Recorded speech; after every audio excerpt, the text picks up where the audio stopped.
Season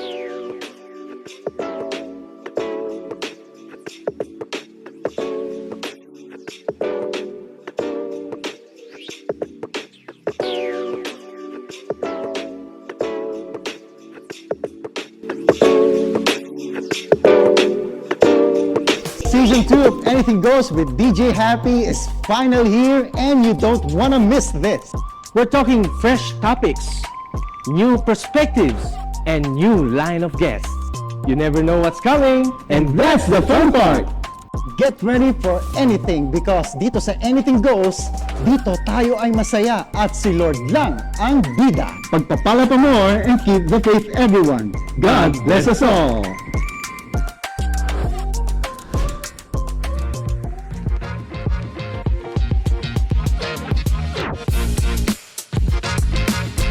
Alright, a blessed and pleasant evening to each and everyone. Welcome to Anything Goes with DJ Happy on GCCF and CUMC. Dito muna. Maraming salamat po muli sa ating mga nanonood na patuloy niyo pong tinatangkilik ang programang ito po na from Central United Methodist Church. Ito pong Anything Goes with DJ Happy. Sa mga brothers and sisters natin na mga OFWs, no, saan man sulok kayo at bahagi ng mundo naroroon, maging umaga man dyan, tanghali, hapon o gabi, patuloy po kayong pagpalain ng Panginoon. May the Lord, no, guide and protect you wherever you are. And again, thank you so much sa inyong pag-tune in dito po sa programa ito. Maraming salamat din po sa ating mga partners. Unang-una po, Wingspired Unlimited Chicken Wings and Chicken Pops. Be inspired, be Wingspired. Luminosa Health and Wellness Products, specifically ang kanila pong stem cell powder drink. Napaka-refreshing po nito. Napakasarap po, lalo-lalo na po pag merong ice. Yan, itry nyo po, hanapin nyo po sa kanilang Facebook page, Luminosa Stem Cell Powder Drink. And last but not the least, RCA Build Pro, redefining collaborative architecture. RCA Build Pro, thank you so much again sa ating mga partners. And of course, sa ating Anything Goes crew, unang-una po kay Miss Mara Panganiban, ang ating New Ministries Chairperson. Maraming salamat po sa patuloy na pagsuporta at yung solid po ang ating programang ito, no? Sa iyong pag-spearhead, no, Miss Mara Panganiban. Also si Mr. Jen Mendillo and EJ Mahipus, ang ating executive producers, si Mr. Ryan De La Serna and si Mr. James Raymond Rapis, ang ating mga nagwagwapuhang mga direktor, si Mr. Sean Abela, ang ating multimedia chairperson, and last but not the least, syempre ang ating napakasipag na administrative pastor po ng Central United Methodist Church. Walang iba po kundi si Reverend Rani Jacinto. Maraming salamat po, Pastor, sa patuloy na pagsuporta niyo po, no, sa programang ito. To God be the glory po. Lahat po tayo ay pagpalain ng Panginoon. Alright, kamusta na po ang mga viewers natin sa oras ito? Siguro po kayo po ay nakapaghapunan na, no? Kasi 7 p.m. po tayo. Usually, you just took your dinner. Yung iba naman po, nagaling po siguro sa kanilang work, no? Kahit Saturday po. Yung iba rin kahit nasa school, na kakauwi pala, nagpe-prepare ng inyong mga meals. Well, pagpa-enjoy nyo lang po yan sa oras ito at sa panonood po nitong programang ito. Enjoy lang po tayo sa oras ito. At ito pa nga pala, no? Isang reminder lang po sa ating lahat. Summer is fast approaching. Actually, parang summer na nga rin talaga, no? Because April na, no? Mag-April na. So, mainit po ang panahon. Although, medyo umuulan-ulan, pero wag po tayong ma-deceive niya kasi that is force majeure, no? Force of nature po yan. Normal lang po yan. Pero maging ready po tayo sa darating na summer dahil, again, alam po natin pag summertime, napakainit, madali tayong mauhaw. So, always keep hydrated po. Wag po tayo ring laging magbababad sa araw. Especially po yung sa mga medyo nag-iingat sa kanilang mga complexion, di ba? Yan. Kailangan po iwasan po natin na masyadong mabilad sa araw for health purposes din po. Kasi we all know, di ba, too much sunlight can be harmful sa ating katawan. Kaya ingat-ingat po tayo. Lagi po tayong magdala ng umbrella natin, ng ating mga pwedeng i-cover sa ating mga katawan. Alright, no? Mga viewers natin na darating na tayo sa ating napakagandang part ng programa, the meaty part, ika nga, ng ating program. Meron tayong special guest for this evening. Ang ating special guest sa kanya, sa mga nakakilala po sa kanya, kilalang kilala po siya bilang isang napaka-generous na person. Sobrang-sobra po. Ako rin po, personally, I knew him ever since. He is a very generous person. Napaka-mapagbigay po niya talaga sa maliit o malaking bagay. Ayan. Another, he is also an active member, no, sa English service po sa Central United Methodist Church. Also, meron po siyang mga ministries po sa the same po, dito po sa CUMC. Mamaya po, tatalakayin niya po yan. Also, he is a well-versed entrepreneur. No? Napaka-successful po niya na entrepreneur at siguro po magbabahagi din po siguro siya mamaya ng kanyang mga pro tips para po sa ating lahat. So, ito na po ang ating special guest for this evening. Please welcome Mr. Edgardo Nakpil or Kuya Ed. Ayan. Hello, Kuya Ed. Thank you, Happy. Isang mapagpalang gabi po sa ating lahat. Amen, amen. Sa wakas, natuloy na rin. Kasi nung bago pa lang nag-uumpisa ang podcast, di ba kagad in-invite mo ko, Happy? Yeah. Sabi ko, ayoko, hindi pa ako handa. Oh. Ewan ko ba nung last week naman, nung kumukuha ng merienda si Banji, sabi ko, kailan niyo ako igigay sa Yun. podcast? Sabi niya, uy, talaga, bigla kang nag-text, di ba? Nag-chat na ako na. Sabi ko, papayag na ako kasi kinabukasan birthday ko naman di ba? Yes. So, Wow. maraming salamat sa pag-anyaya. Sana maulit muli. Anytime, Tito Ed, bago po ang lahat, no, babatiin ka po namin ng isang maligayang kaarawan. Happy birthday po, Kuya Ed. Woohoo! Maraming salamat. Ayan. So, syempre po, hindi na namin tatanungin kung how young are you. Pwede naman. Ayan. So, eto nga, Kuya Ed, or Tito Ed, so, nabanggit mo nga, no, birthday mo tomorrow. So, another year ulit ng God's faithfulness, no? Yung again, yung sabi ko nga, you are a very generous person. Alam namin po yan. And yung love nyo po, no, yung pagbibigay nyo po is very unconditional. True na true po talaga yan. Maraming salamat po, Tito Ed, no, sa inyong ginintuang puso, no, na yung talagang ang pagbabahagi nyo, lalo na po sa simbahan. Dito po To sa God be Central. the glory, Yes, Happy. opo. Now, Tito Ed, siyempre bago tayo pumunta sa dako na yan, gusto po muna malaman ng mga viewers natin, especially yung mga hindi pa po nakakilala sa iyo. Sino po ba si Tito Ed Nakpil? Yan. Sino ba ako? Isang ordinaryong mamamayan lang na nanampalataya sa Panginoon at miyembro ng United Methodist Church at kinararangal ko pong sabihin na ako po'y mahigit 25 taon ng tresurero ng simbahan at hindi pa ako napapalitan. Ewan ko ba kung bakit. Sana dumating na yung panahon na mapalitan naman ako para nang sa ganun masubaybayan ko rin naman kung yung papalit sa akin tama yung ginagawa. Oh. May question ako dyan, Tito Ed, no? Yung sabi mo na sana may iba naman na mag-fill in, no? Pumalit sa iyo. Kasi siguro, hindi pala siguro, you are effective kasi yung sa position na yan, Tito Ed. So, di ba meron tayong sinasabi kahit ayaw mo na or tinatanggihan mo. Hindi naman actually ayaw mo na literal, no?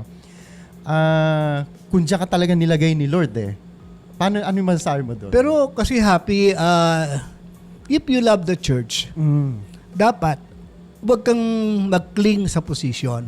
Huwag kang kapit tuko doon sa posisyon. Kasi dapat, kung talagang mahal mong simbahan, dapat maghanap ka or mag-train ka ng tao para nang sa ganun, mapagpatuloy yung paglilingkod mo sa simbahan. Ako, aaminin ko na I will be turning 72 bukas.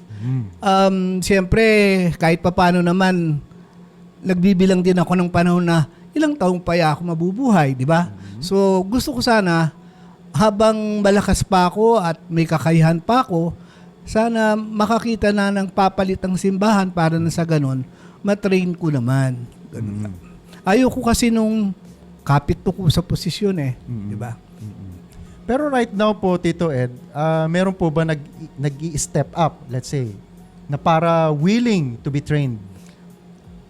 Wala ang problema nga kasi, pagka nagkakaroon ng nomination, walang gustong tumanggap ng posisyon ko. Kaya ang problema, dun nagkakaroon ng problema. So sabi ko naman, ba't ayaw niyong tanggapin pipirma lang naman kayo, hindi naman kayo mag-aabono. Akala nila kasi, pag minsan nagkakakulang ng budget at pera, akala ang trabaho ng tresurero, tiga-abono, hindi naman. Kaya nga lang, ang kinakabahan sila minsan kasi pagka nag-uusap tungkol sa mga gastusin ng simbahan at ako naman kung kaya ko rin lang naman at hindi na kukunin sa simbahan, binibigay ko, baka akala nila ganun. Hindi po ganun yon. Si Ednac lang po. Yeah. Makes sense po talaga, no? Tsaka isa pa po, siguro ito yung pinaka-common Pag-usapang pera kasi, talagang marami na intimidate, di ba? Yung natatakot. Lalo na, Central United Methodist Church is a big church. Hindi biro-biro. Siyempre, yung budget. Alam naman natin, yung malaking, yung kaban, di ba? Siguro, nai-intimidate sila na, naku, ayokong maging in charge dyan sa ganyan, ayokong maging treasurer, kasi nakakatakot. May mga gano'n na feeling. Ngayon, paano maka-counter yun, Tito Ed? Anong sa tingin mo ang way na para mabago yung ganong cliche? Laging ganon iniisip kasi ng mga tao Pag sinabing treasurer, ayoko niyan, usapang pera, ayoko niyan. Ganon Hindi, lagi ko nga sinasabi na ang tresurero naman kung itatranslate natin sa Tagalog, ingat yaman, di ba? Ikaw lang naman ang nag-iingat ng pera, hindi naman sabi na tiga-abono, di ba? Kasi kinatatakutan nila lagi yung mag-aabono Pag halimbawa nagkaroon ng deficit, akala nila kasi, abono, hindi po, wala pong ganon. Trabaho lang, hindi po pakikialaman ng simbahan yung laman ng bulsa nyo. So yun nga. Ayan, mga viewers, isang tip na yan, unang-unang tip na galing sa kay Tito Ed, na halimbawa, may kailangan let's say sa usapang budget na ganyan, hindi naman talaga kayo maglalabas at bakit naman kayo kasi maglalabas, di ba? Unless na you are very capable and you are willing, yung bukas yung puso mo talaga, di ba? At isa pa yung talagang need na need. Siguro nandiyan na yung mga factors na yun Yung nagme-merge lahat yun Pero hindi po siya hindi siya SOP, di ba? Hindi mandatory na porke treasurer ka, let's say nagkaroon ng deficit. Ay naku, kailangan abunuhan ko muna to. Hindi po ganoon 'yon. At siguro iniisip nyo rin, natatakot din siguro kayong humawak, yung ganyang position kasi baka mamaya, 'di ba minsan Tito Ed nagkakaproblema siguro. Nangyayari na po ba 'yon? Yung let's say nagkaroon ng confusion, nawalan ng pera pero hindi mo alam kung bakit, mga ganon. Hindi, dumarating nga yung point na minsan, kasi kahit ng mga tao nasa loob ng simbahan, ang daming makukulit yan pagdating sa pera di ba? Pagka halimbawang alam nila yung proyekto nila, approved ng council, sabihin nila kahit pagka nag-request sila gusto, ura-urada, nandiyan yung pera, di ba? Hindi subject for fund availability. Yan. Dapat kasi, pagka halimbawa, meron kang proyekto sa simbahan, dapat i-inform mo din naman ang opisina, ang treasury, para na sa ganun, may schedule nila yung pag-allocate ng budget para dun sa proyekto mo. Okay lang kung sobra-sobra ang pera ng simbahan, kaya kahit papaano, pinag-aaralan ng mabuti kung paano namin mai-release yung mga budget. Ganun lang. Ito rin mga viewers, yung ito nga yung sinishare ni Tito Ed. Let's say yung mga ibang churches din, let's say yung na meron din the same dilemma. Although I think lahat naman ng churches dumadaan sa mga ganyang sitwasyon. Pero ito nga, nagbigay ng nagbahagi si Tito Ed kung paano i-handle, no, yung mga sitwasyon na ganyan. Now, Tito Ed, let's say, sa tingin mo, ano yung atake word no? Ano yung technique, bale, no? Naisip ko na rin kasi 'di ba may mga, let's say, other churches, let's say mga small churches pala nagsisimula, mga ganon. Usually, ang problem nila or ang dilemma nila is yung budget para sa, let's say, yung mga gamit ng simbahan nila, 'di ba? Kapilya, it could be kapilya or yung church nila, ganon. Number one, yung mga equipment, 'di ba? Yung basic, mic, yung mga ganyan, sound system. Sa tingin mo, Tito Ed, ano ang technique na para ma-provide lahat ito? Siyempre, lahat tayo nagpe-pray kay Lord, God will provide, di ba? Ganun. As Christians, totoo yan Pero yun nga, pagdating na, yung literally, minsan diskarte din po ba yan ng isang simbahan? Forgive me for the word, yung diskarte. Actually, is it yung magandang way sa isang simbahan? Ano ba yung magandang way ng isang simbahan na para yung, let's say, yung ma-provide nga yung mga needs nila na gano'n, na parang ang dating naman, yung, parang, kasi minsan may dating na, parang ang hirap naman yan, church na yan. Hindi may mga gano'n Totoo po yan. Minsan naahawa ka, mga gano'n.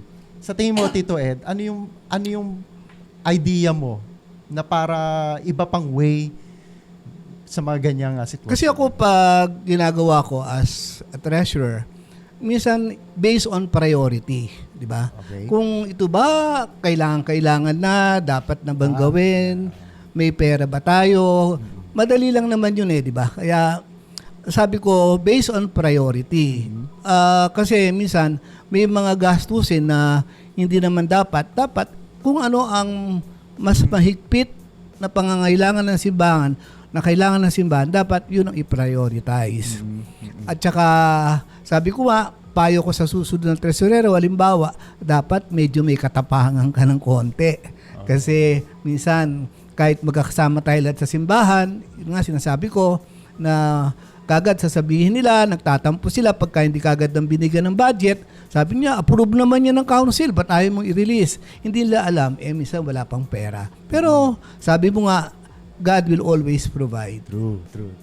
Very well said, Tito Ed. Yun nga, no? Kailangan po talaga may katapangan.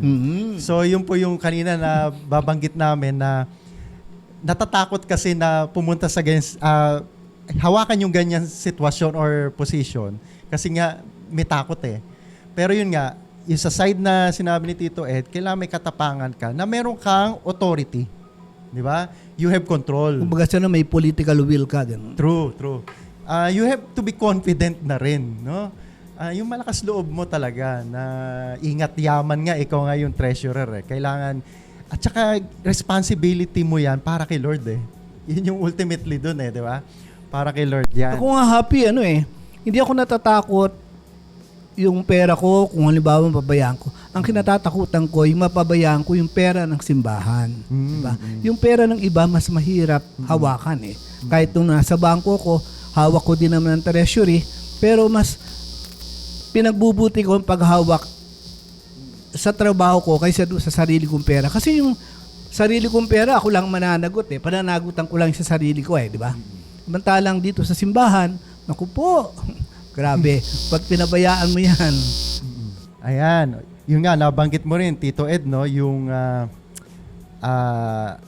pagbibigay, no? Ito nga, nabanggit namin kanina na you are a very generous person. Now, alam na po na lahat, lalo na po dito po sa church, no? Sa Central Methodist Church, na you are always going the extra mile no? Yung pagiging giver mo, yung word na giver talaga dito sa simbahan, actually minsan nakakalula Personally po ako, nalulula ako yung pagiging giver mo. Para sa mga viewers natin, for the sake ng mga viewers na siyempre magugulat sila kung ano yun, what drives you? Happy, ako naman open book yung buhay ko sa simbahan. Every time na binibigyan ako ng pagkakataon na magsalita, kahit sa ibang mga simbahan, sinasabi ko naman kung saan ako nanggaling. Ako po, pinanganak sa isang mahirap na pamilya. Halos nung kabataan ko, nung maliit ako, simula nung matuto kung magbilang ng pera, nasa kalye na ako para maghanap buhay. Pwede ako maglako ng pandesal, popsicle, nilagang saging, nilagang mani, nilagang kamote, lahat ng klaseng pagkakakitaan. Nung kabataan ko rin, halos hindi ako kumain ng 3 beses sa maghapon dahil nga sa tindi ng kahirapan. Hindi ako makapag-Sunday school kasi unang-una, imbes na ilagi ko sa simbahan yung oras ko, ihanap buhay ko na lang sa labas. Pangalawa, ang problema ko pag nag-Sunday school, wala akong bibigay ng offering.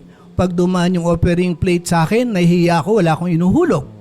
So, yun ang mga naging kadanasan ko. Subalit, ang Panginoon talagang napakabait. Sabi nga niya, hindi kita pababayaan, hindi kita iwanan.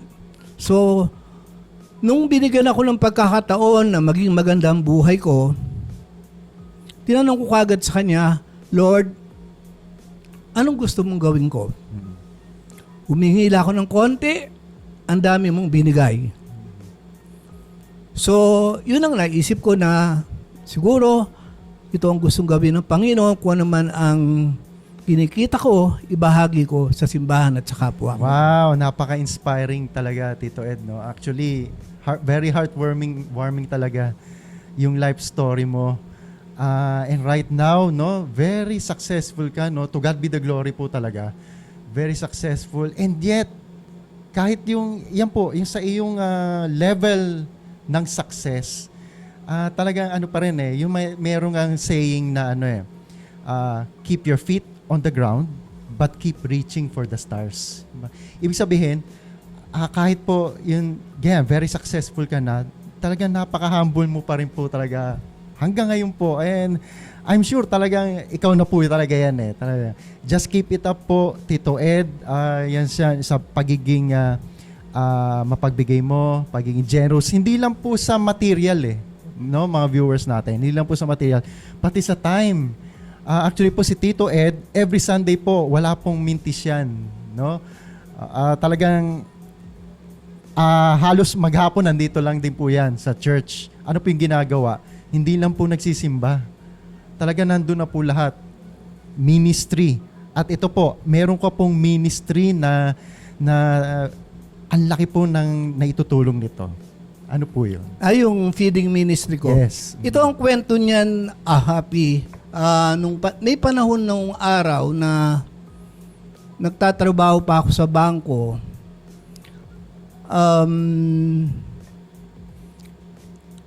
Na-assign ako sa Tarlac, pero yung mga kapatid ko nandito sa Maynila. Ako po ang naging tumayong padre de pamilya ng magkakapatid kasi maaga kami na ulila. Nung isang Pasko, umuwi ako ng Maynila para i-celebrate ang Pasko. Hindi ko akalain na magkakaroon kami hindi pagkakaintindi ng mga kapatid ko. Akala nila, pag uwi ko ng Maynila, madami akong dalang pera. Lahat ng gastusin pagdating ng Pasko at kanilang mga kaya kong ibigay.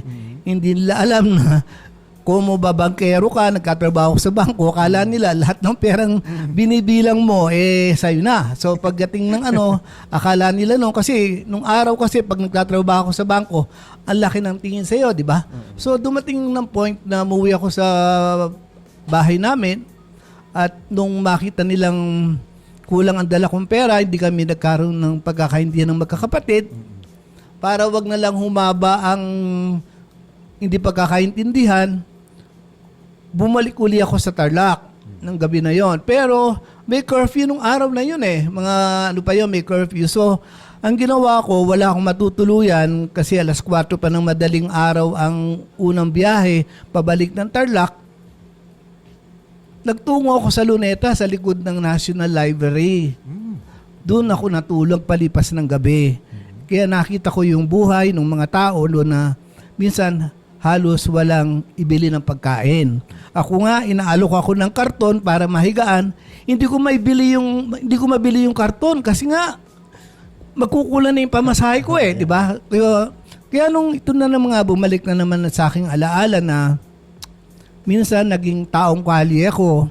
Sana matulungan ko naman yung mga tao sa aking maliit na paraan. Kaya nag-umpisa yan nung kinausap ko si Pastor Mendez. Sabi ko, Pastor, pwede bang magpakain ako ng almusal sa harap ng simbahan natin?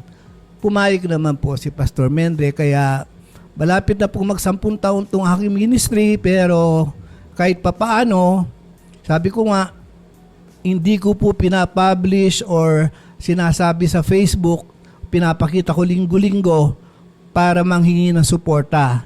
Hindi ko po inihingi ang suporta nyo kasi kaya ko pa buong gastusin. Bakit daw pinapakita ko pa linggo-linggo? Ang sabi ko, para po buksan ang mga mata ng mga tao sa gobyerno na maraming nagugutom sa kalye. Pangalawa, gusto ko rin pong mapanood ng mga tao para nang sa ganon, yung may mga taong may kakayahan ay buksan nilang kanilang palad, gumawa din ng gantong ministry dahil marami pong nagugutom sa kalsada. Yun lang po ang aking pakay pero hindi po ako nanghihingi ng kontribusyon. Yan, another touching story ulit, no, Tito Ed. So, yun nga, nakakaano, no, actually nakakaiyak no, yung kwento nyo. And naranasan mo pala talaga, no, yung kung ano yung feeling na, let's say yung mga street dwellers, di ba? Yung mga laging pumupunta, di ba, sa feeding program, ang dami nila actually, di ba? Ang dami nila every Sunday, yan, bukas. It breaks our heart actually, no, Tito Ed, na yung sa society natin, no, pare-pare tayong mga tao, pare tayong likha ng Panginoon. Pero may mga dumadanas yung ganyan, yung kahirapan, yung salat sa buhay, to the point na wala silang tirahan. Wala silang shelter, walang pagkain. 'Di ba? Ang nakakalungkot po talaga itong sa part na to. Pero dahil sa feeding program mo na yan, na sa ganyang paraan no, ang laking bagay po niyan talaga, no? Kaya saludo po kami, no, sa ministry mo na ito, Tito Ed. Wow, isang malakas na palakpak para Lord. Ayan. Now, Tito Ed, naisip ko lang, no, naranasan mo talaga yung sobrang hirap, no, ng buhay. Yun nga, sa kwento mo. In your own point of view, sa success mo ngayon sa buhay, no, sa mga tao na tutulungan mo, sa success ng buhay mo, is it because of your hard work? Or kasi may mga situation din kasi, Tito Ed, na ganito, na kahit hindi naman sila hardworking, pero pinagpala. Di ba? May mga ganun Pero sa case mo talaga parang talagang dumaan ka sa hirap, you did all you can, di ba? Talagang naging hardworking ka, and yet na-achieve mo ito ngayon, kung ano ka ngayon nandito. Sa tingin mo po ba, anong masasabi niyo po sa point na yon na merong hardworking na minsan hindi naman naging mapalad di ba? Kahit anong gawin nila Oo. Tapos yung iba wala namang ginagawa, pero Yumayaman. papala. Ano masasabi mo doon, Tito Ed? Sige. Oo nga minsan may mga nagsasabi nga na sabi nila sa akin, anong ginawa mo? Sabi niya, nung panahon na, itataas na naman natin yung isang bahagi sa buhay ko. Nung magsara ang Bangko Filipino, sabi nila sa akin. Tapos, nung makita nila ako after, nung malapit nang mag-reopen uli, sabi niya, anong nangyari sa buhay mo nung nagsara ang bangko? Sabi nila sa akin. Sabi ko, when God closes the door, you open the windows. Sabi ko, basta importante lang, huwag kang gumawa ng masama sa kapwa mo, manalig ka sa Panginoon, hindi ka nila pababayaan. May mga sumasagot na, ako nga, linggo-linggo nagpupunta sa simbahan, pero hindi ako yumayaman or nakakaroon ng grasyang katulad mo. Sabi ko, siguro hindi pa lang dumadating yung oras mo. Pero darating yan. din yun, di ba? Wow, good answer, no? Actually, tama. Yeah, may point po, may point. Ito pa po, naisip ko lang, ngayon lang din. Do you believe, Tito Ed, na talagang destined ka ni Lord sa kung ano yung katayuan mo ngayon? Kasi meron, di ba, yung nabanggit ko nga kanina, kahit naman hindi hardworking, di ba, parang hayahay pa buhay, no? Tapos yung iba naman, talagang, di ba, grinding, no? Hindi, Pero, ano lang, kung hindi gusto ng Panginoon at sinong may gusto nito, di ba? Yan. Sigurado ko gusto ng Panginoon mangyari. Sabi ko nga, pero may mga bagay minsan na akala mo yun ang gusto mo pero hindi pala ganun ang plano ng Panginoon, Oo nga di po, ba? ganun. Ako nga 2 beses ako na nung unang job ko nagsara. Pangalawang job ko nagsara uli. Pangatlong job ko yung Bangko Filipino nagsara uli. Tapos nagbukas, nagsara uli. So siguro sabi ko matigas lang ang ulo ko hindi ko pinapakinggan yung mga pangitay na sinasabi ng Panginoon, di ba? So kaya nung mag-venture ako, nung magsara uli ang bangko at may nag-alok sa akin ng negosyo, sabi ko, baka ito na ang plano ng Panginoon sa akin. Kaya sinunod ko naman at hindi naman ako nagkamali na kung ano man ang kinita ko sa bangko sa paglilingkod ko ng 25 taon, nakuha ko lamang sa loob ng 3 taon sa aking hanap buhay ngayon. Wow, grabe, no? Grabing success talaga nun, ha? Now, Tito Ed, this is your chance, no? Ano ba yung mga business mo na yan? You can, sige, you can promote. Actually, happy. Nung 2011, nung magsara uli ng pangalawa ang Bangko Filipino, mas nagkaroon ako ng takot. Kasi overage na ako. And alam mo naman ngayon, ang mga na-manager, maging officer ng bangko, mga bata. At pagka medyo may edad ka na, binibigyan ka na ng early retirement. Diba? So, yun ang naging takot ko na baka mamaya yung nangyari ng unang closure, hindi na uli mangyayari ngayong pangalawang closure. Kaya may takot ako. Subalit, dapat pala hindi ako matakot kasi kung hindi man ako kagad naghahanap buhay o nagnegosyo, yun namang naranasan ko o naging experience ko sa bangko regarding control and management, i-apply ko naman sa aking kasalukuyang hanap buhay. Although, sasabihin natin na may puhunan ka, pero kung hindi ka naman marunong mag-manage at mag-control ng hanap buhay mo, hindi naman na-asenso. So, ako, kahit na napagsara ng 2 beses ng bangko, natutuwa pa rin ako at nagpapasalamat sa bangko dahil doon sa mga karanasan na natutuhan ko at the same time, na-apply ko ngayon sa hanap buhay ko. Ngayon po, kasalukuyan, ay may 4 na po akong salon na bumili ako nung una po, nung 2011, inalok po sa akin na mag-franchise ako ng cat salon. Sa una, siyempre, may takot ako kasi wala naman akong karanasan sa hanap buhay. Pangalawa, sabi nga nila, kung kumikita yung parlor na yan o yung salon na yan, bakit nila ibebenta? So, tinignan ko naman po yung mga libro, ina-analyze ko naman. So, sa tingin ko, mayroon lang konting mismanagement. Kaya naman, hindi naging masyadong successful yung salon. Pero, sa loob po lamang ng mahigit 1 taon, yung binayad ko sa kanilang franchise at pagbili ng salon, naibalik naman kaagad. And now po ay meron na po akong 4 na salon located, 2 sa Tutuban Mall, isa sa Isitan Recto at isa sa Victory Mall, at halos lahat naman po sa awa ng Panginoon at sa tulong ng Panginoon kumikita naman. Wow. Kaya nagpapasalamat po ako dahil dati nung empleyado ko, naghihintay ako ng sweldo sa ATM, naghihintay ako ng bonus. Pagkasabihin la, meron na ba yung sweldo natin tsaka bonus sa ATM? Tapos pagka meron na, nagmamadali kang pumunta sa ATM machine, Masaya, nag-withdraw ka, di ba? Ganado. Oo. Ngayon, ang buhay sa mundo parang bola, di ba, Bilog? Alright.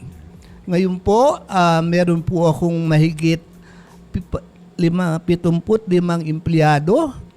Ako po ang nagpapabonus. Ako po ang nagpapasweldo. Ako po ang nagbibigay ng benefit.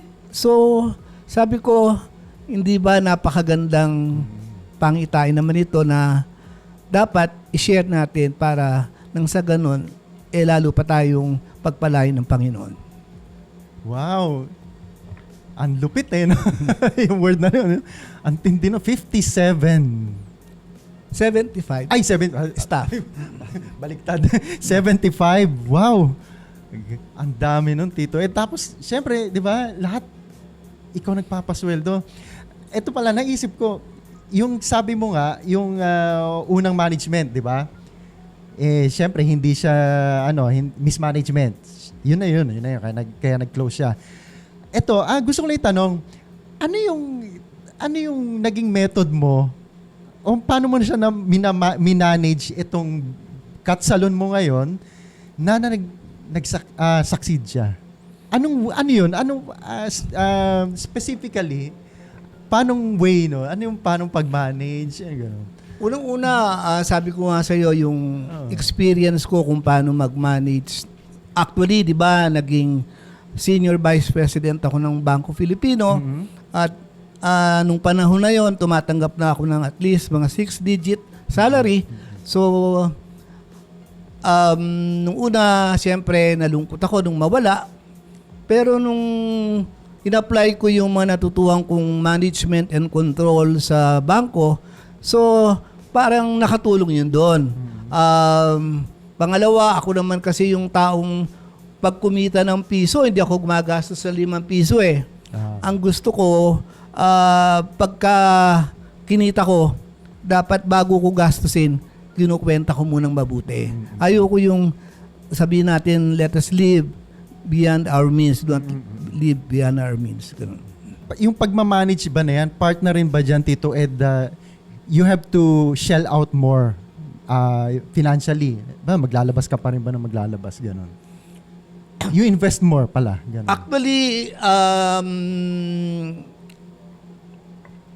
happy. Talagang may investment na malaki dahil yung mga salon ko hindi naman located sa ilalim ng apartment o kaya nasa silong ng bahay. They are located inside the mall. So, syempre, ang laki ng security deposit, ang laki ng renovation cost, ang laki ng Yung rent franchise niya. cost. Yeah. So, ganun. Pero, the Lord will always provide. Oo nga. Ganun lang. Mind-boggling no? Sa akin, Tito Ed, mind-boggling no? Parang sa akin kung ako kaya ganon, mamanage ko ba to? Parang hindi ko alam kung anong gagawin ko no? Pero actually, Api, nung una, talagang may takot din naman ako di ba? So, kaya nung kumikita yung mga salon, sabi ko, minsan di ako makapaniwala At the end of the day, parang sabi ko, ano ba to? Sabi ko, grabe, ibang klase. At saka itong hanap buhay na to, walang napapanis, walang iniinventaryo, True. walang receivables. Paglabas ng customer, magbabayad. Diba? Walang utang. Pero ang pinaka-technique lang dyan, alam mo, ang hanap buhay sa salon, ang empleyado, hanggat kumikita sa'yo, hindi ka niya iiwanan. The moment na hindi na siya kumikita, alam mo, minsan nga, kahit na pagalitan mo, pangaralan mo, pagsabihan mo, minsan, nawawala ng pagkakristyano, minsan, nagmumura ka na rin. Pero, hanggat kumikita sila sa iyo, hindi ka iniiwanan. Pero the moment na hindi na sila kumita sa iyo, that's the only time na iiwanan ka. Ganun lang. So, kailangan din pala rin yung mga staff mo, mga ano rin no? Kailangan talaga controlled mo sila. No? You must remember, May loyalty Happy, din talaga dapat. you must remember also that you are dealing with Different people. di masyadong may mga pinag-aralan. Kaya lang naman sila nandyan kasi because of their artistic talent o kaya sa kanilang craftsmanship. Hindi naman yung kamukha ng opisina na pag may nagkamali, may infraction, gagawa mong memorandum. Hindi eh. Diyan, iba-ibang klaseng stroke. Nandyan na yung may haplos ng pagmamahal. Meron nandyan yung haplos ng halos murahin mo para lang magtino. Pero talagang kasama sa buhay yan eh. Ang buhay natin, puro pagsubok eh, di ba? Napakaraming tips, no? Ako, hanggang ngayon yung nakwento ni Tito Ed about yung management sa kanyang business. Totoo po yun. Very mind-boggling sa akin yun, ano? Yung paano mo i-handle yung ganun. And it takes time, di ba? Proseso siya, Tito Ed. Hindi naman siya overnight, biglang boom ka agad, di ba? Ganun yun eh. Yun yung iniisip ko eh. Yung time frame niya, naging smooth ba siya, Tito Ed? Or parang naging rocky road din siya yung Actually, before na-reach yun? Happy, ito nga ang malaking pasasalamat ko sa Panginoon na kahit hindi ko alam yung di naman ako marunong magkulot eh. Di naman ako marunong magupit eh. Di rin naman ako marunong magriba. Kaya nung sinabi ko nga sa kuya ko na mag-o-open ako ng salon business, sabi niya, anong gagawin mo doon? Hindi ka naman marunong magkulot. Hindi ka naman maggupit. Sabi ko, kuya, hindi naman yon. Management, part ng management ang aking role, sabi ko. So, dapat matuto ka lang humawak ng tao, matuto kang humawak ng finances, at nang sa ganun, may ayos mo yung hanap buhay mo, sabi ko. Pero ako naman, sa totoo lang, Happy, wala akong tigil sa pasasalamat simula nung tinayo ko yung mga salon ko dahil hindi ako binigyan ng mabigat na problema ng Panginoon. Ano man ang hinihiling ko, dumarating. Hindi ako pinahihirapan. Siguro, kaya ganun kasi alam niyang sa dami ng empleyado ko na 75 dati, prior to the pandemic, kulang-kulang 100 yan eh. Kaya lang nabawasan na yan kasi nung nag-pandemic, yung iba nagsiuwi yan na sa probinsya at saka medyo humina ang hanap buhay kasi nga nung panahon ng pandemic, kami ang pinakahuling negosyo na pinagbuksan kasi directly kami sa tao, humahawak kami ng tao, humahawak kami. Kaya medyo nahihirapan kami ng konti pero ano pa rin, napakabait pa rin ng Panginoon.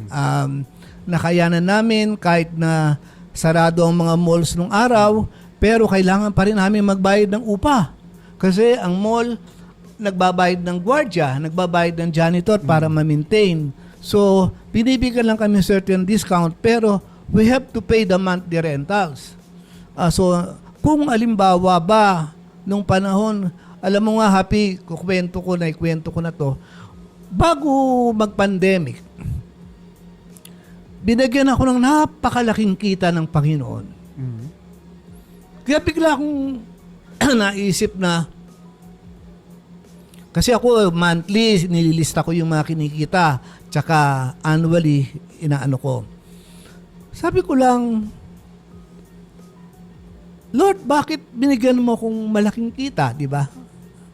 Yung pala, magkakaroon ng pandemic. Inihanda ako ng Panginoon sa mga pagsubok na darating sa hanap buhay ko. Kasi kung hindi ako natutong humawak ng pera na pinagkatiwala sa akin ng Panginoon, maring katulad ng ibang negosyo, siguro napansin nyo nung pagkatapos ng pandemic, ang daming nagsarang stores, nagsarang shop sa loob ng mall at outside the mall. Pero kami, sa awa ng Panginoon at sa matinding paghawak ng pera na pinagkaloob sa amin, nasustain ko yung ganong klaseng pagsubok. Kaya up to this time, naka-open pa rin kami. Naisip ko rin, no, Tito Ed, nung panahon ng pandemic, yun nga, bawal nga yung direct contact eh, di ba? Yung Naka-PPE pa kami rin, naka-PPE pa. okay. May mga kliyente Meron mag-kliyente, pero yun nga lang, hindi nga lang, pero sabi ko nga sa'yo, at saka skeleton force noon, hindi pwedeng lahat-lahat ng empleyado mo sabay-sabay papasok. Kasi nga, limited ang tao sa loob ng mall. Kasi di ba may social distancing. So, mabait pa rin ang Panginoon. Oo nga eh. Naisip ko rin, di ba, yung panahon ng pandemic, lahat nung lalo yung mga kalalakihan, naghabaan ng buhok, nagkabalbas. So, yun na yung dun eh, yun na yung scenario doon na wala talaga nagpapagupit eh. Technically, di ba? Pero naisip ko, paano mo na survive yon? Nagpe-pay ka ng rent. Ang rent sa mall, iba yan. Big time Actually yan. nga, Oo, di ba? happy sa totoo lang, nakakayamang kwento. Kahit nung panahon na sarado ang mga shop namin, pag naalala ko yung mga empleyado ko at alam ko wala silang pagkain at wala silang gumagawa ako ng nagbibigay ako ng bigas, grocery, Ikaw pa rin po yung pera, binibigyan ko sila, naalala ko sila, ganun. Kasi ako, nag-iisa lang naman sa buhay at marunong mag-ipon. Sila, alam mo, yung mga workers sa parlor, hand to mouth yan. Kung halimbawa, kumita sila ngayong araw na 2,000, uubusin na yun kasi ang punto nila, kinabukasan meron naman eh. Diba? Kaya dumating yung point ng pagsubok na wala talaga sila. Kaya doon ang pumapasok yung role ko bilang employer. Ganun. Ayan, na pag-usapan din po noon no, na dumaan din sa isip ko yan yung mga time na yan na yung mga panahon na biglang dumating si pandemic, marami na off guard eh. 'Di ba? Walang nakapag-expect na kung anong mangyayari. Akala no iba 1 week lang yan. Yung pala Tatagal. taon, 'di ba? Umabot hanggang 2022, meron pa rin 'di ba? Ang daming na off guard, ang daming ito sad to say no, pero I think reality to most na mga Pilipino let's say hindi talaga nag-iipon Oo, real talk lang po, real talk to. Kung meron man, hindi din ganun kalakihan. Walang sisiyan dito kasi syempre nasa Pilipinas tayo. Alam naman natin ang dito yung buhay natin dito sa Pilipinas. Pero yun nga, pag dumating si pandemic, lalo na yung mga walang-wala, no? Ang hirap nung pag inimagine mo, kahit hindi ikaw yung nakaranas nun, pag naisip mo lang sila, paano sila magsusurvive, lalo na may mga pamilya, may mga asawa at anak, yung gano'n. Tapos may mga, syempre yung mga in-laws niya, yung mga big families pa. Paano sila magsusurvive na ang daming nagsarado, ang daming naging restrictions, ang daming naging limitations, to the point na uso yung mga 'di ba, yung mga Tito Ed, yung online selling, 'di ba, yung mga food delivery. Diyan nag-start yan 'di ba, yung pandemic. Pero kahit na may ganon, sa umpisa lang, as time goes by, naging competitive kasi lahat na rin, ganon na yung ginagawa. Actually, kami nga yung diba? online na, tsaka na yan, dahil nga restricted ang mga tao pumunta sa mall, di ba? Naging din sa amin yan, naging problema din. Kasi yung iba, may mga cellphone number ng mga customer nila, sineservisan sa labas. So, imbis na pumasok sa mall, sila na didiretso, sila na mismo. Siguro, dala ng kahirapan, nagsiservice. Kaya, natuto na yung mga tao na tatawag yung beautician nila, pupunta yun sa bahay. Imbis na tuloy pumunta sa parlor yung income, napupunta na sa kanila. Ganun yun. At lagi natin tatandaan, yung mga nagtatrabaho na yan, maraming extended family yan. May nanghihingi yung kapatid, nanghihingi yung magulang, nanghihingi yung lola, nanghihingi yung hipag. Minsan may mga pinapaaral na pamangkin, kaya talagang dumadan din sila sa mga pagsubok. So tama 'yan Yun yung reality ng Pilipino. Pilipino no, ng natin, ng standards natin dito. Pero naisip ko nga, nabanggit ko nga sana kahit let's say na-survive na natin tong pandemya na to, wag natin pong iisipin na wala na, nagdaan na yan. Di ba? Hindi na mauulit yan. Minsan may mindset na ganyan Wala na yan. Dumaan na yan Hindi na mauulit yan. No. Paano pag naulit yan? Ano na ang ulit ang gagawin mo? Kaya dapat yung pandemic, yung panahon ng pandemya, naging malaking learning dapat. Eye-opener. Oo, eye-opener sa ating lahat yan. Yun nga, nabanggit ni Tito Ed na yung attitude natin, behavior natin, pag nakapag-sweldo tayo, yung hand to mouth, di ba? Yung minsan one day millionaire yung tinatawag na ganun Pag nakahawak ng pera, boom, sige, labas. Milk tea, mga ganun. Kape-kape. Yung mga Buti ganun. nga kung gano'n minsan red horse di ba? Kaya sinasabi ko sa kanila, maghapon kayong ginagamit yung katawan nyo para maghanap buhay. Yeah. Pag uwi nyo, imbis na masarap na pagkain ang bibilin nyo, pagsaluhan nyo ng pamilya, ang bibilin nyo red horse. Pag sumobra ka sa inom ng red horse, sumakit ang ulo nyo, kinabukasan, hindi kayo makapasok. Ayun nga. Yeah. O, paano na yung customer? Paano na yung salon? Di ba? Ganun lang yun. So na ano pala, no? Talagang normal yan na-encounter mo sa mga kaya stressful pala. Kaya ang hirap ng employer, lalo na kung single proprietorship lang, wala naman akong HR department, wala naman Oo nga po, kaya ganyan lang directly. Kaya pagka sasabihin lang ng cashier, sir, si Mark po hindi pumasok. Si ano po hindi pumasok. Anong gagawin? May pangalan talaga. Anong gagawin mo? Ginabukasan pagpasok, kakausapin mo, di Totoo ba? ba may mic? Totoo ba may mic? Wala. Meron naman. Minsan, kakausapin mo, di ba? Minsan, paggagalitan mo, minsan pangangaralan mo, minsan naman sususpendihin mo, minsan naman hindi mo bibigyan ng allowance. Ganun lang, mga ganyan-ganyan mga technique. May mga, management tools. Natututo naman sila. Minsan matututo, minsan hindi. Ganyan Bumabalik talagang din. tao Ganyan talagang tao di ba? So, part din talaga yan. Minsan, alam mo, ang nakakatuwa pa dyan, yung pang pinakamahihinang klaseng empleyado, yung pang matitigas ang ulo, yung malalakas kumita, yung pang masipag pumasok, di ba? Ayan, nakakatuwa yung kwento ni Tito Ed, no? Alam mo, natawa talaga ako lalo doon sa nag-name drop ta talaga.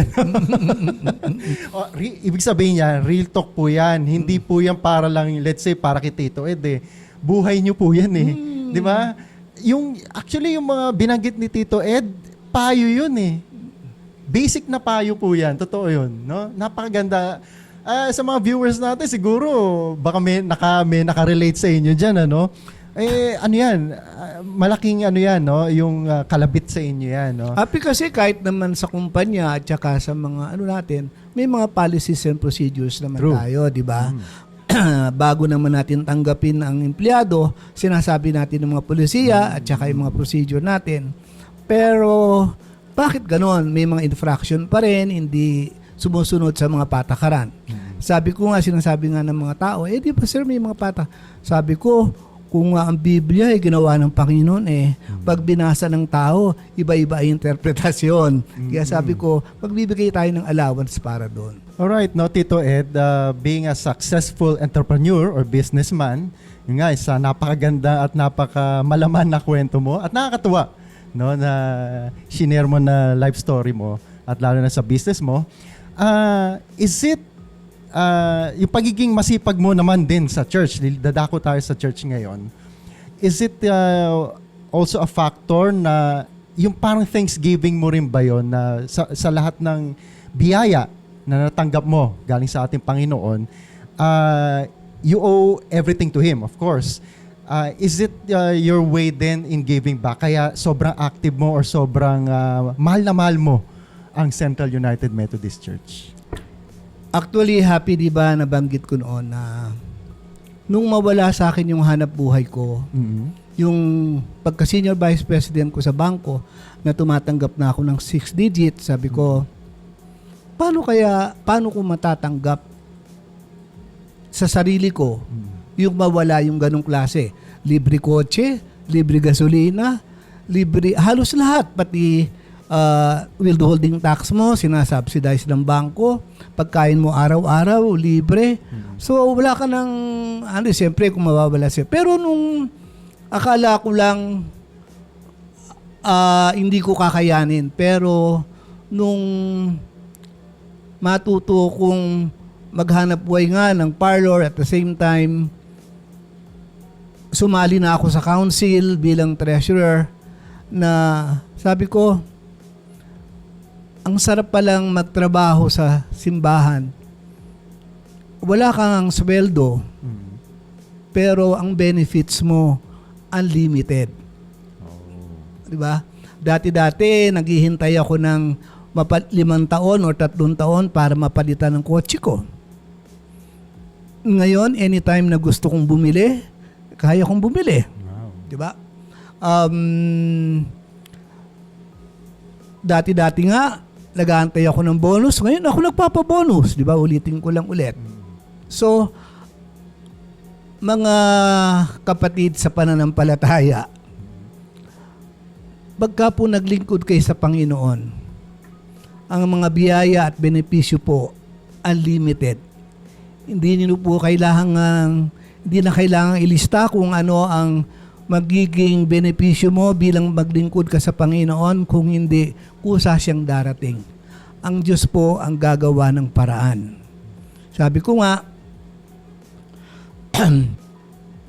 ang batang dati sa Tarlac nagtitinda, naglalako lang ng pandesal, naglalako ng nilagang saging, kung ano ang may titinda.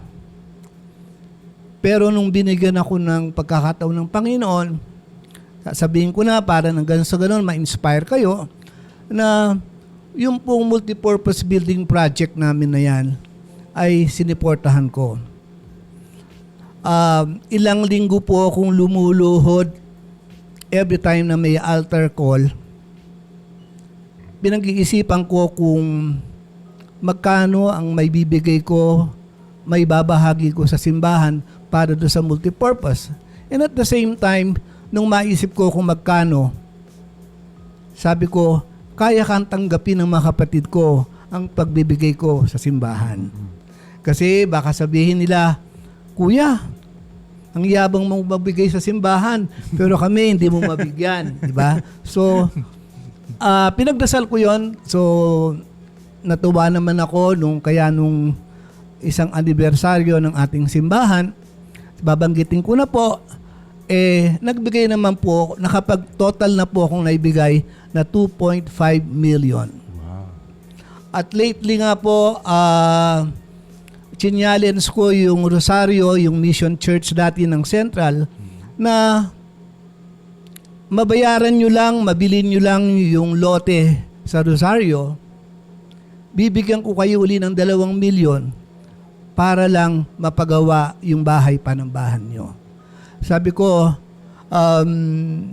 sa mga kapatid ko, huwag kayong magtatampo, sabi ko, kasi huwag kayong magseselo sa Panginoon dahil binigay ko naman yon, hindi lang nakapangalan sa akin, kundi sa ating lahat magkakapatid. Sabi ko, pagka nagbigay tayo sa Panginoon, siguradong maraming babalik. At huwag kayong mag-aalala, maraming nakalaan para sa inyo. Parang gusto ko na maging kapatid. Kidding aside, yan po yung yan yung hindi natin masusukat, no, na pagpapala ng Panginoon. Totoong-totoo po yan. Kaya tayo po, no, lahat po tayo dumadaan sa ups and downs natin sa buhay. Lalo na kunyari yung nasa sitwasyon kayo ngayon na parang akala nyo wala ng pag-asa, no? Parang ganito na lang ba ako, di ba? Yan yung usual eh. Ganito na lang ba ako? Ano mangyari sa akin 5 to 10 years from now? Saan ako pupulutin? Yung mga ganun eh, no? Yung nga po, sabi ni Tito Ed, manalig ka lang, no? Yung maglingkod ka lang sa Panginoon ng buong puso. Totoo po yan. At pag maglilingkod ka sa Panginoon, huwag yun dahil naglingkod ka, dahil may i-expectin mo kondisyon. na... Oo, may kondisyon yan na maglilingkod ako kasi yun nga sabi, pag naglingkod ako, may blessing. Hindi po ganon, mga kapatid, no? Pag naglingkod ka sa Panginoon, kung gaano ka kamahal ng Panginoon unconditionally, ganon ka rin dapat sa pag-ministry o paglilingkod sa Kanya, kailangan unconditional din. Totoo po yun. Kailangan give and take eh. Totoo po yan. Ang Panginoon, walang makakahigit dyan eh. Beyond dyan sa atin, no? Basic po yan. Pero yung nga po, wag natin kasing isipin na lagi natin expect, pag tayo magdadasal or gagawa ng bagay para sa Panginoon, ang iniisip natin, kapalit. Hindi po ganon. Mas maganda po talaga kung tayo ay maglilingkod.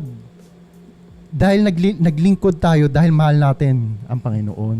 Wala tayong iniisip na, hindi, basta hintayin ko, baka 1 year from now, ma-promote ako or magkaroon ng magandang trabaho. Huwag ganon. Oo, hindi po ganon actually ang magandang way or best way na paglilingkod eh. Ang paglilingkod natin talaga, nandyan number 1, sacrifice. Totoo po yan. Minsan nga, happy minsan luloko ko ng mga kaibigan ko. Minsan, halika, saan ka ba nandun ngayon? Nasa simbahan. Minsan, tatanong ng mga kapatid ko, nasa simbahan. Alam mo, mali yata yung kinuha mong kurso. Dapat nagpastor ka. Lagi kang nasa simbahan. Sabi ko, hindi ka naman kailangang maging pastor para maglingkod sa Panginoon. Diba? Very well said, no? Words of wisdom po talaga, no? From our special guest for this evening. Walang iba po, si Tito Ed Nakpil. Now, Tito Ed, no, the floor is yours. This is your chance to greet, no? Yung mga, kung sino mo gusto mong batiin, i-shout out. Sige po, i-promote. Wala naman ako sigurong gustong bating, kundi gusto ko lang batiin yung sarili ko ng happy birthday. Happy birthday! Ang masasabi ko lang, kung dumating man po sa gabi o dilim ng ang buhay natin, lagi nating tatandaan, may umagang naghihintay ng pag-asa. Kaya manalig lang po tayo sa Panginoon. Hindi tayo iiwanan, hindi tayo pababayaan. Big amen po, Tito Ed. Okay, sa oras ito, merong ibabahagi po ang Anything Goes team na isang maliit na token of appreciation lang po, Tito Ed. Here we go! Thank you so much, Tito Ed Nakpil. Pagpalain ka po, pa rin sa iyong mga endeavors at sa iyong mga alright, sa oras na ito, muli kaming magpapaalam, pansamantala lang po, no, mga viewers natin. Stay tuned po ulit. Same time, same channel po sa FB Live po. At meron din po sa YouTube, Spotify at TikTok. Anything Goes with DJ Happy on GCCF and CUMC. Isang paalala lang po na sa lahat po ng mga may pinagdadaanan po sa oras na ito, no, saan ka man naroon ngayon, nasa lowest point ka ng buhay mo, kapatid, meron kang halaga. Ayon nga po sa Ephesians 2:10, you are God's handiwork or you are God's masterpiece. Ibig sabihin nun, nilikha ka ng Panginoon at yung paglikha sa iyo ng Panginoon, hindi lang yung basta ginawa ka lang. Hindi. Nilikha ka ng Panginoon because you have a value, you have a worth. Kaya, kapatid, kung may pinagdadaanan ka, maliit man yan o malaki, cheer up, no? Isipin mo, mahal ka ng Panginoon, kaya laban lang sa ating buhay. Also, we can make a difference in our work. We can make a difference in our school. We can make a difference in our homes. We can make a difference in our church. We can make a difference in everywhere we go and whatever the things that we are going to do, meron tayong magagawang pagbabago. Bakit? Dahil tayo ay nasa Panginoon. So again, maraming salamat po sa mga viewers. See you again. This is DJ Happy saying, pagpapala pa more and keep the faith, everyone. God bless us all.